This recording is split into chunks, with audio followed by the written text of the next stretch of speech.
اللہ نے اس انسان کو خلق کر کے اور یہ ارادہ کیا کہ یہ انسان میں نے اسے خلق تو کیا ہے مگر میں یہی چاہتا ہوں کہ یہ مرتقی بنے، میں یہ چاہتا ہوں کہ یہ ترقی کرے اور یہ مرتقی کے ساتھ ساتھ متقی بنے، اور میں یہ کہتا ہوں کہ متقی تب تک نہیں بن سکتا جب تک اس کا امام المتقین نہ ہو۔ تو اللہ یہ چاہتا ہے کہ میرا بندہ متقی بھی بنے اور مرتقی بھی بنے۔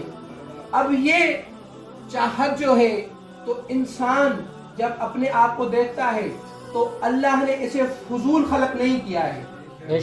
انسان اگر خلق ہو اور کچھ نہ کرے، ذمہ داری نہ ہو اس پر، تو یہ فضول ہے، کیونکہ نکما آدمی کسی کے کام نہیں آتا، کسی کام کا نہیں ہوتا۔ تو اللہ نے کچھ ذمہ داریاں اس کے اوپر عائد کی ہیں، کچھ افعال ہیں جو اس کے قلوب پر واجب ہیں، توجہ فرمائیے گا، کچھ افعال ہیں جو اس کے قلوب پر واجب ہیں، کچھ افعال ایسے ہیں جو اس کے اعضائے ظاہریہ پر واجب ہیں۔ یعنی کچھ افعال کو قلوب سے ادا کرے گا، کچھ افعال کو اعضائے ظاہریہ سے ادا کرے گا۔ جن افعال کو قلوب سے ادا کرے گا اسے اصول دین کہتے ہیں۔ جس افعال کو قلوب سے ادا کرے گا اسے اصول دین کہتے ہیں، جن افعال کو ان جسم کے اعضائے ظاہریہ سے ادا کرے گا اسے فروع دین کہتے ہیں۔ تو یہ دین دو چیزوں کا نام ہے، ایک اصول دین اور ایک فروع دین، ٹھیک ہے؟ تو اللہ نے چاہا کہ جب میں نے اعمال دے دوں، تو ابھی اعمال کا مہینہ آ رہا ہے، خطبہ شعبانیہ کا ایک جملہ میں نے آپ کی خدمت میں عرض کیا ہے، انفاسکم فیہ تسبیح، انفاسکم فیہ تسبیح۔ کیوں کہ اللہ نے کہا اے بندے خدا کہ تو میرا بندہ ہے، اب میں چاہتا ہوں کہ کھانا تیرے سامنے پڑا ہو مگر میری رضا کے لیے تو کھائے نہ، ماشاءاللہ، پانی تیرے سامنے پڑا ہو اور 5 منٹ ہو افطار میں، تجھے شدت کی پیاس بھی لگی ہو مگر تو میری رضا کے خاطر تو پیاسا رہے، پانی نہ پیے، ٹھیک ہے؟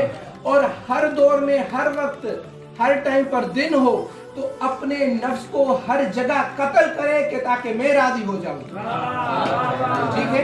تو اللہ یہ چاہتا ہے، تو اللہ نے اس لیے کہا ہے، تو اللہ چاہتا ہے کہ تو میرا بندہ ہے، جب تو پیاس لگی ہے پانی نہیں پیتا، بھوک لگی ہے مگر کھانا نہیں کھاتا، اور ہر خواہش کو ختم کر دیتا ہے، تو میں بھی حل جزاء الاحسان الا الاحسان کا مالک ہوں، تو میں بھی کچھ ناقص کو اتنا مقام دے دوں گا کہ تیری سانس بھی تسبیح کہلائے گی، کہ تیری سانس بھی تسبیح کہلائے گی۔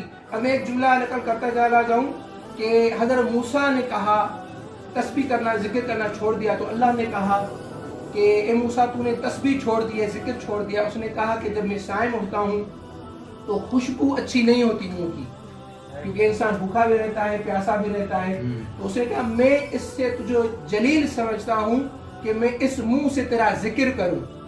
تو اللہ نے کہا ہاں تو بات ہی کہہ رہا ہے، مگر جو میری رضا کے خاطر بھوکا بھی رہتا ہے، پیاسا بھی رہتا ہے، اس کے منہ کی بدبو میرے نزدیک مشک و عنبر سے زیادہ افضل ہے۔ تو ہے یہ صائم، تو خدا کہہ رہا ہے انفاسکم فیہ تسبیح، توجہ فرمائیے گا، نومکم عبادت۔ نوم کیا ہے؟ نیند کسے کہتے ہیں؟ نیند یہ ہے، خواب غفلت کا نام ہے نیند۔ انسان ہوا سے، خمسہ سے رابطہ چھوڑ دے، اس کا نام ہے نیند۔ نہ زمان کا پتہ، نہ مکان کا پتہ، نہ اپنی خبر، نہ اس خدا کی خبر، تو ہر چیز سے غافل ہو کر سوتا ہے۔ اللہ کہتا ہے یہ بھی عبادت شمار کرتا ہوں، ماشاءاللہ، یہ تجھے میں نے مقام دیا ہے۔ کیوں کہ یہ میرا شہر ہے، یہ میرا مہینہ ہے۔ اللہ نے کہا شہر اللہ، یعنی اللہ نے اس ماہ کو، اس مہینے کو اپنی طرف نسبت دی، اور یہ نسبت کہلائے اضافت تشریفیہ، یعنی اللہ جب بھی کسی چیز کو اپنی طرف نسبت دیتا ہے تو یہی ہوتا ہے کہ اللہ چاہتا ہے کہ اسے مشرف بناؤ،